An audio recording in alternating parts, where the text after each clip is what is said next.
Estamos acercándonos ya al final del tiempo ordinario. Para algunos, hoy es el último domingo del tiempo ordinario, pero en realidad el último domingo del tiempo ordinario va a ser el próximo domingo, cuando celebraremos la solemnidad de Jesucristo, Rey del Universo.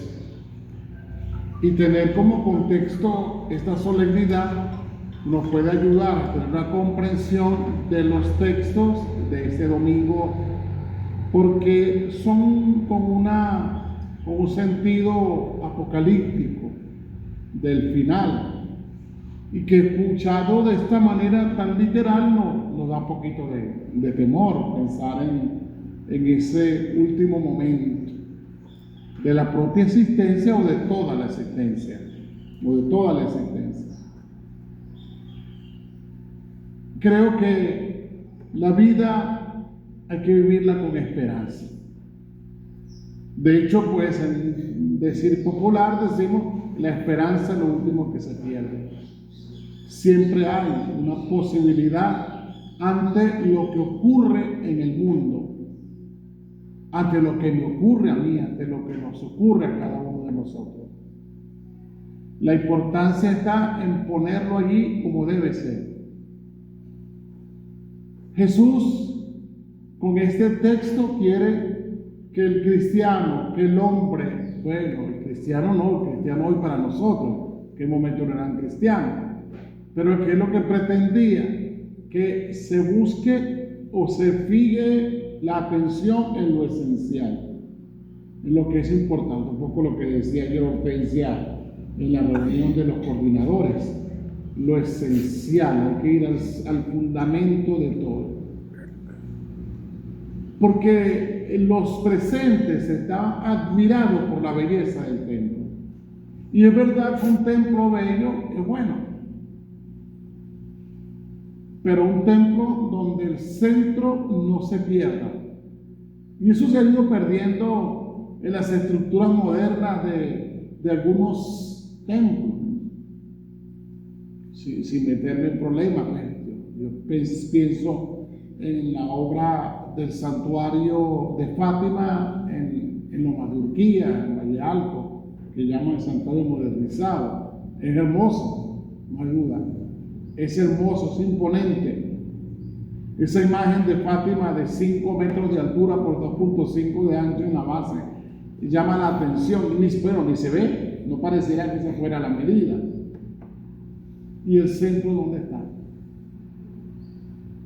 Lo que debe movernos es ir a ese lugar donde está, escondido, puesto por allá en un cuartico, que hay que preguntar ¿dónde está el Santísimo? Pero nos fijamos más en el ornato que en Jesús. En muchas arquitecturas, el Santísimo estaba siempre al centro, porque era el dueño de la casa. En algunas casas, algunos hogares, el puesto principal en el comedor es del papá, donde está el papá y la mamá, o de la mamá, donde solo está la mamá. Y hay una silla, una poltrona, un mueble que solo lo usa papá o mamá. Y que esté sentado ahí cuando el papá dice voy a ver televisión, se separa porque ese es el puesto de papá. Ese es el lugar. Hay una habitación principal para papá y mamá. Y cuando a alguien se le ocurre entrar allí, bueno, porque a quien no le gusta estar en la habitación de su papá y su mamá, porque le generará muchísimas sensaciones importantes de seguridad. Pero cuando llegue papá, todo el mundo se sale porque él va a descansar. Jesús quiere que la atención se centre en lo que es. Ahí puede ayudarnos eso a entender cómo él saca a los mercaderes del templo, no porque era un tipo furibundo, o porque había tenido un ataque psicótico, o porque era bipolar y entonces se molestó, porque se estaba perdiendo lo importante. Jesús es el centro de la historia de la vida y tiene que ser el centro y la historia de mi vida como cristiano, como bautizado. Y hay muchas cosas que no nos permiten centralizarnos en él, que sea lo esencial. Y eso hasta incluso pueden ser prácticas, ¿no? Prácticas. Y más aún en estos días en donde se saltan las cosas, ¿no? Se saltan.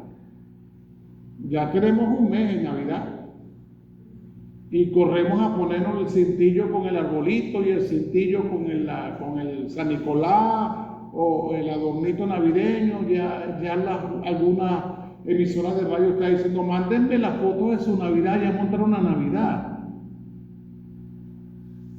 ¿Y antes de Navidad qué?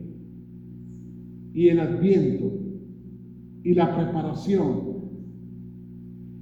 Bueno, alguna señora habrá dicho, yo no voy a montar Navidad hasta que no me pinten la casa. Eso, Adviento, preparar. Ese pintar la casa puede ayudarnos a entender que tengo que prepararme para que el Señor venga. Y por eso tengo que quitar cosas. Pues alguno puede estar pensando ya si la prenda aquella amarilla le sirve o no le sirve. Si engordó o no engordó. Si te es igual o tengo que salir a comprar otra antes de que se acabe. O si ya tengo la maleta preparada con la que voy a dar una vuelta por el barrio para ver si viajo este año. Las lentejas, la penquesábila, con el ciervo. Y quien tiene a Jesús como centro en su vida no necesita nada de estas cosas, lo tiene todo, lo posee todo. Es que el fin del mundo no va a llegar como uno se lo imagina. Por eso Jesús dice, bueno, pero no se preocupen que antes van a sufrir otro tipo de cosas. Entonces las calamidades, los problemas, debo vivirlo con esperanza. Ese es el centro, gracias a Dios, el Papa Francisco decretó este año el año de la esperanza, ¿no? Por este jubileo que ya está por concluir, para entender que hay cosas necesarias, ya he dicho en otras oportunidades, ¿verdad? Cómo la adversidad, lo adverso se convierte en algo favorable. Por ejemplo, las brisas contrarias para los aviones. Lo necesita tanto para despegar como para aterrizar. Si no, serían los accidentes muchísimo más altos de los que hay. Aunque es mínimo el accidente aéreo en comparación con los vehículos terrestres. La adversidad no la procuro, no la busco, pero las acepto como algo necesario para que la esperanza sea la que domine mi vida y tener pues actitudes resolutivas frente al problema. Está allí. Triste es que podamos vivirlo como una cuestión que Dios me impone, un castigo y por una pena, y no como la posibilidad de crecer. Por eso en el lenguaje popular decimos, no hay mal que por bien no venga. Después de la tempestad viene la calma. El tema es cómo llego allí. Siempre el tema va a ser cómo llego a ese punto. Primera lectura y evangelio hablan sobre ese tema del fin del mundo. Que va a llegar, o cómo. El día viernes nos presentaban ese episodio del arca de Noé. Y yo le decía a los niños del colegio, ¿y cómo entró el arca? Y esta tiene que ser la pregunta que nos hagamos, ¿no? ¿Cómo llego a la salvación? El Señor ha puesto todo, Él lo ha hecho todo, lo ha dado todo. Y de tal manera que hasta nos ha dicho que al final ni te preocupes por la defensa, yo voy a poner las palabras en tu boca. Yo la voy a poner, yo voy a ayudarte en el momento difícil. No como palabras que justifiquen los actos míos o de otros, sino para salir de ese gran problema. El tema de la catástrofe, el tema de la hambruna, el tema de las inundaciones, de los terremotos, de las tempestades, acontecen siempre. Dejémosle eso a Dios entonces. Eso está allí. Y el hecho de que venga un torrencial y se lleve la siembra, aunque uno pueda decir fin del mundo, no es todavía el fin del mundo. No nos toca a nosotros preocuparnos, por el momento, porque eso solo lo sabe Dios. Pero sí podemos ocuparnos por llegar bien a ese momento, para alcanzar la vida que no perece, la vida que no se acaba, la que vivimos ahora, que estamos llamados a vivirla en testimonio, siendo testigos de Dios. Esa nosotros le podemos poner resolución, podemos llegar victoriosos. La eterna se la dejamos a Dios, sabiendo que tenemos que vivirlo desde la dimensión del trabajo, del servicio, de la entrega, de descubrir nuestra propia vocación, nuestro propio servicio.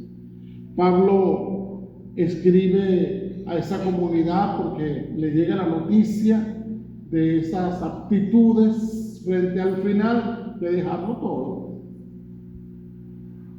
Y no es esa la sensación que a veces podemos experimentar con una persona que ha sido desahuciada.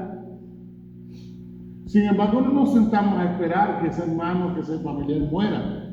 Aún así buscamos otras alternativas, una medicina natural. Me recordaba hoy que una persona las hojas de guanábana para la tensión.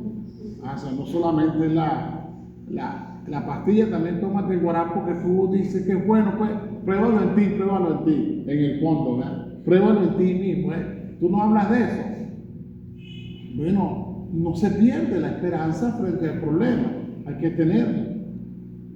Parece que esta comunidad, frente a esa esperanza, esa invitación a esperar la segunda venida del Señor, dijo: bueno, vamos a beber, vamos a disfrutar, vamos a sanganear, vamos a hacer todo, a esperar que el Señor vuelva. ¡Epa!, le dice Pablo, me he enterado que algunos de ustedes andan por ahí ocupados, miren las palabras reales de Pablo, ocupados en no hacer nada.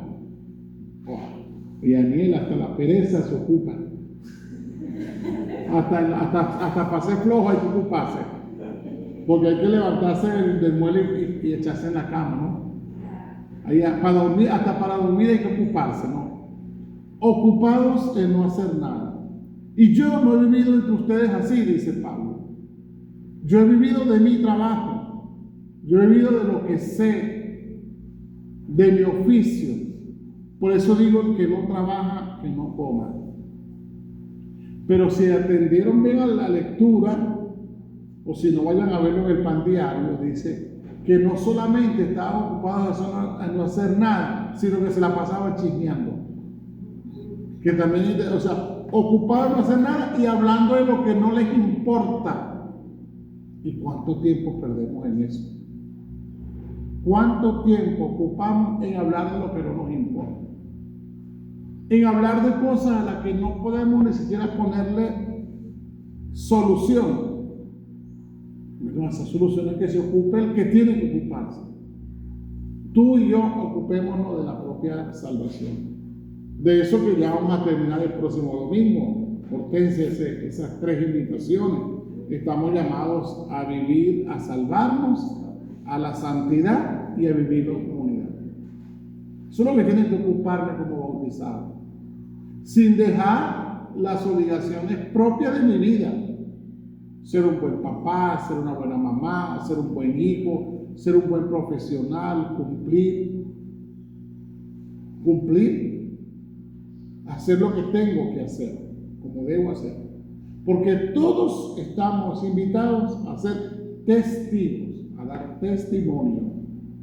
La venida del Señor acontecerá cuando nosotros, eso se los he dicho en reiteradas oportunidades, preparemos la condición de posibilidad para que Él vuelva.